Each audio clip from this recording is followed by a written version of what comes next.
lo siento, güey, pero fuiste un fracaso.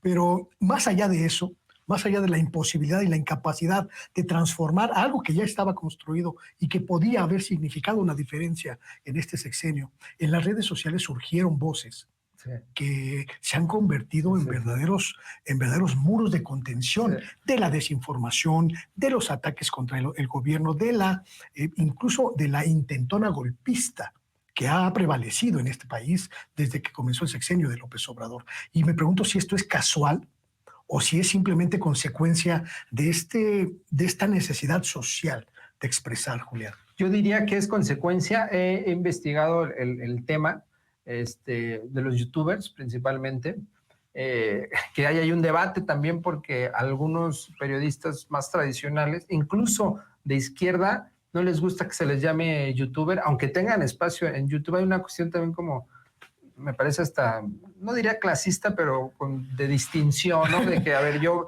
sí me formé, tú no. Es un debate que sé que está ahí.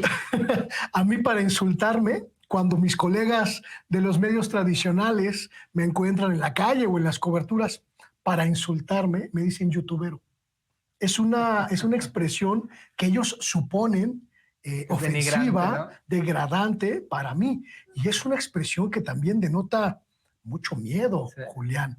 El miedo de la ruptura, del momento histórico que tú estás comentando, en el que los medios tradicionales perdieron la prevalencia, perdieron el privilegio de ser la única voz que interpretara la realidad, y emerge una nueva realidad mediática con todos sus asegúnes, ya me dirás tú, pero que les confronta. Mira, es que lo que ha sucedido es que en este cambio de transformación, en este cambio político de 2018, es que no es cualquier cosa ese cambio, por eso regreso mucho a ese momento.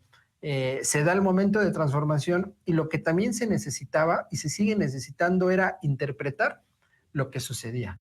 Una de las objetivos, cosas que tiene que hacer un periodista es interpretar el fenómeno actual. Son estos intermediarios, son líderes de opinión, como se decía en un sentido más clásico, en donde leen lo que pasa en el universo político, lo interpretan y lo resumen, lo transforman, lo traducen al pueblo en general, ¿no? O sea, y entonces lo que vimos con este cambio donde llega López Obrador es que el pueblo necesitaba saber interpretar qué estaba pasando. ¿Cómo es posible que ahora llegó alguien que se parece a nosotros y no alguien que se parece a, pues, los de siempre? Necesito que me expliquen ese fenómeno. Y entonces empieza a haber una demanda, una necesidad de voces, en este caso periodistas, youtubers, como le queramos llamar, y entonces podríamos decir que gracias a esta demanda social nacen. Tan es así que proyectos como Sin Censura, como tú ahora que estás aquí en Sin Censura, los distintos espacios que has tenido un buen recibimiento, porque justo se necesitan voces que hagan esa explicación. Ese contrapeso. Ese contrapeso. En otro momento no se podría haber dado. O sea, no es una cuestión de aquí hay para todos, no. Es que había una demanda de esas voces, y por eso se da este fenómeno. Y es más, incluso los grandes medios trataron de meter a ciertos personajes para cubrir como la cuota. Estoy pensando, por ejemplo, en Gibran, el Gibran de antes, cuando pues lo empezaron a meter. El finado Gibran Ramírez, no nos referimos al de ahora, que es una caricatura. Al de antes. Al finado Gibran. Al de antes, pues, ¿quién era? O sea, alguien que venía de educación pública, moreno, etcétera, con cierto fenotipo, y lo invitan, era la cuota prácticamente, ¿no? Claro. En distintos medios vimos cómo intentaron meter ahí la cuota. Claro. Incluso creo que La Octava, en su primer momento de La Octava, buscó también, ante la demanda que había, tratar de llegar a ese público. Es complicado, porque no puedes quitarte la careta de medio privado, ¿no? Y entonces, parcial. Claro. Y con una tendencia. Exacto, ¿no? O sea, que es Radio Fórmula. Radio Fórmula, Radio Centro. Así, es decir, lo intentaron, pero realmente quedó en intento. No le salió. Creo que La Octava ya la están vendiendo, etcétera, ¿no? Sigue ahí, pero con muchos problemas, precisamente porque hay algo que falta, que es la noción de la pluralidad, que no existe en los medios de comunicación, que prácticamente está desterrado del diálogo público, de los medios privados y de los viejos corporativos mediáticos.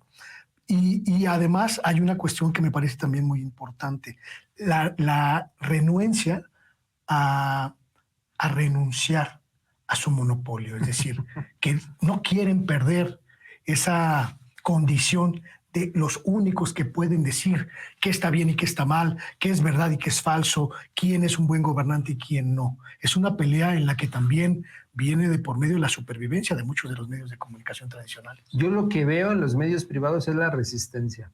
Yo creo que están sacando sus ahorros para resistir este sexenio. No sé cómo va a ser el siguiente, pero también sobreviven de los gobiernos locales. Movimiento Ciudadano le entra con todo, el PRI, el PAN, no los han descuidado. Y hay que decirlo claro, el propio gobierno de México también pues está pagando publicidad oficial, no chayote como era antes, publicidad oficial, lo cual es legítimo y legal, pero siguen destinando mucho dinero. Televisa creo que es el segundo lugar, tercer lugar. TV Azteca también sabemos que hay contratos importantes.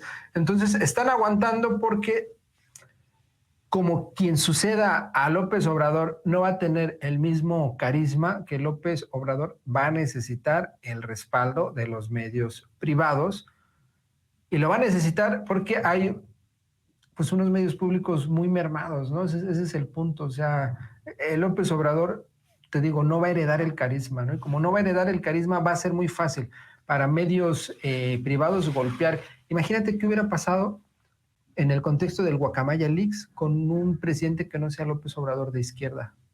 Lo andan tronando, Luis Guillermo. O sea, eran misiles, pero realmente a la cabeza.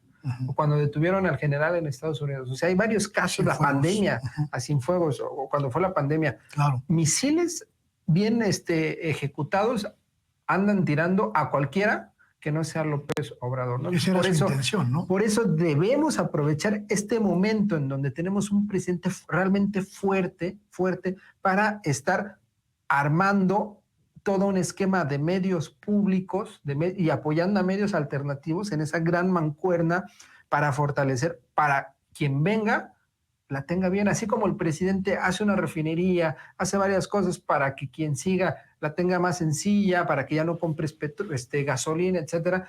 Eso no se ha hecho en los medios públicos, ¿no?